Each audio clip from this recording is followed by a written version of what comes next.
Hi friends, இன்றைக்கி episode review பார்த்துடலாமா? விஜயா வீட்டில் பூஜை பண்ணுற அம்மா வந்து உங்கள் வீட்டில் இந்த 2வது மருமக உங்கள் வீட்டில் இருந்தால் உன் தாலிக்கே ஆபத்து, முதல்ல அவளை வீட்டை விட்டு வெளியே அனுப்பு அப்படின்னு சொன்னதுலேருந்து விஜயா ரொம்ப பயந்துகிட்டே இருக்கா. அவளை முதல்ல வீட்டை விட்டு வெளியே போக சொல்லுங்கள், அவள் இருந்தால் என் தாலிக்கே ஆபத்து, உங்கள் உயிருக்கு ஏதாவது ஆபத்து வந்துடும், முதல்ல அவளை வீட்டை விட்டு வெளியே அனுப்புங்க அப்படின்னு சொல்லிட்டு ரொம்ப பயந்துகிட்டே வந்து எல்லார்ட்டையும் சொல்லிட்டு இருக்கா. வீட்டில் உள்ள எல்லாருமே வந்து சமாதானப்படுத்திட்டு இருக்காங்க. எதுக்குமா நீங்கள் முதல்ல இதெல்லாம் பயந்துட்டு இருக்கீங்க, அவங்க வந்து என்னமோ வந்து சொல்லிட்டு போகிறாங்க, அதுக்காக மீனா வீட்டை விட்டு வெளியே அனுப்ப முடியுமா, அதெல்லாம் வந்து அனுப்ப முடியாது அப்படின்னு சொல்லிட்டு முத்து சொல்லிடுறான். விஜயா வந்து ரொம்ப கோவமாக பேசிட்டு போயிடா. அவள் முதல்ல இந்த வீட்டை விட்டு வெளியே அனுப்புறதுக்கு ஏதாவது ஏற்பாடு பண்ணுங்க அப்படின்னு சொல்லிட்டு அழுதுகிட்டே வந்து போயிடுறா. விஜய் அழுதுகிட்டே வந்து சிந்தாமணிக்கு கால் பண்ணுறா. சிந்தாமணி அட்டன் பண்ணோடனே சிந்தாமணி இந்த மாதிரி வீட்டில் பூஜை பண்ண ஒரு அம்மா வந்தாங்கல்ல, அவங்க வந்து என் தாலிக்கே வந்து ஆபத்து அப்படின்னு வந்து சொல்கிறாங்க. எதுக்கு அப்படி சொல்கிறாங்க, அதுக்கு ஏதாவது பரிகாரம் கேட்க வேண்டியதானே? ஆமாம், அதுக்கு பரிகாரம் கேட்டதுக்கு தான் மீனாவை வீட்டை விட்டு வெளியே அனுப்ப சொல்கிறாங்க. அவள் இந்த வீட்டில் இருந்தாலே உங்கள் தாலிக்கு ஆபத்து அப்படின்னு சொல்கிறாங்க. அப்போ அதை செய்ய வேண்டியதானே மாஸ்டர், அந்த பொண்ணை வெளியே அனுப்ப வேண்டியதானே, உங்கள் தாலிக்கு ஆபத்துன்றாங்க, அப்புறம் ஏன் நீங்கள் என்ன வச்சுட்டே இருக்கீங்க அப்படின்னு சொல்லவும் வீட்டில் யாருமே கேட்கவே மாட்டாங்க. நான் சொல்கிறத முத்து, மீனா யாருமே சொல்கிறத கேட்கவே மாட்றாங்க, என் வீட்டுக்காரர் கூட கேட்க மாட்டுறாரு அப்படின்னு விஜயா வந்து அழுதுகிட்டே வந்து பேசுகிறா. சரி, அந்த அம்மா தான் சொல்கிறாங்களே, இவளுக்கு அக்கறை இருந்தால் இவளாக வீட்டை விட்டு நேரம் கிளம்பி போயிருக்க வேண்டியதானே, அவளும் என்ன குத்துக்கல் மாதிரி உட்காந்துட்டே இருக்கா வீட்டில், யாருக்குமே என் தாலி மேலே வந்து அக்கறையே கிடையாது, என் வீட்டுக்காரர் நினச்சா எனக்கு ரொம்ப பயமாக இருக்குது அப்படின்னு சொல்லிட்டு அழுதுகிட்டே வந்து பேசுகிறா.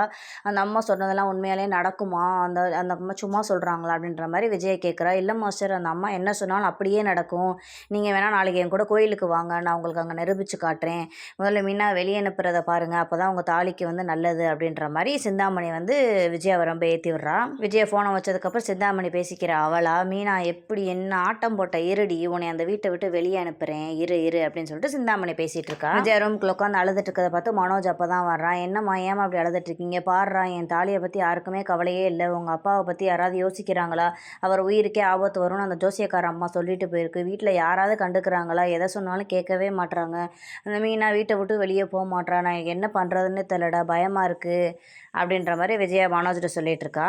மனோஜ் உடனே ஆமாம்மா, அந்த அம்மா அன்றைக்கி என் ஷோரூமுக்கும் வந்துட்டு என் கைரேகை பார்த்து எல்லாமே வந்து சொன்னுச்சு, எல்லாமே அப்படியே சொன்னாங்கம்மா, பரவாயில்லையடா, எல்லா உண்மையும் அப்படியே சொன்னாங்களா, ஆமாம்மா எனக்கு கல்யாணம் கூட ஆகும்னு சொன்னாங்க, அப்படியேடா சந்தோஷம், பொண்ணு எந்த இடத்துலேருந்து வரும் எல்லாம் என்ன கேட்டியாடா, சொல்லு, அந்த இடத்துக்கே நான் வந்து போய் பார்த்து பேசுகிறேன், ஆமாம்மா பொண்ணு வந்து நான் மறுபடியும் ரோஹிணியை தான் கல்யாணம் பண்ணிக்குவேன் அப்படின்னு அந்த அம்மா சொல்லுது. என்னடா சொல்கிற, அவளையா, ஆமாம்மா நீ 2வது தடவை தாலி கட்டினாலும் ஃபஸ்ட்டு மனைவி ரோஹிணி கழுத்தில் தான் நீ தாலி கட்டுவ அப்படின்னு அந்த அம்மா சொன்னுச்சுமா, அதெல்லாம் நடக்கக்கூடாது, அதெல்லாம் நான் நடக்க விட மாட்டேன், உனக்கு வேறு இடத்துல நல்ல பொண்ணாக தான் பார்ப்பேன், அது மட்டும் என்றைக்குமே நடக்கக்கூடாதம்மா, ஒருவேளை அதே மாதிரியே நடந்துருச்சுன்னா உன்னை செருப்பால் அடிப்பேன்டா, அந்த மாதிரிலாம் நடக்கக்கூடாது, முதல்ல இப்போ என் விஷயத்தை பார்க்கணும், என் தாலியை நான் காப்பாற்றிக்கணும், அவளை மீனாவை எப்படியாவது இந்த வீட்டை விட்டு வெளியே அனுப்பணும், முதல்ல அந்த வேலையை பாருங்கம்மா அப்படின்னு சொல்லிட்டு மனோஜும் போயிடுவான். விஜயா ரொம்ப யோசிச்சுட்டு இருக்கான். மொத்தம் மீனாவும் பேசிகிட்டு இருக்காங்க. மீனா ரொம்ப ஃபீல் பண்ணி அழுதுட்ருக்கா. என்னங்க இந்த மாதிரி அந்த ஜோசியக்கார அம்மா வந்து சொல்லிட்டு போயிட்டாங்களே அப்படின்னு சொல்லவும், முத்து இதெல்லாம் நினச்சி நீ எதுக்கு பயந்துட்டுருக்க, விட இல்லைங்க, வேறு ஏதாவது சொன்னால் கூட நான் வந்து அதை பெருசாக எடுத்துக்க மாட்டேன்,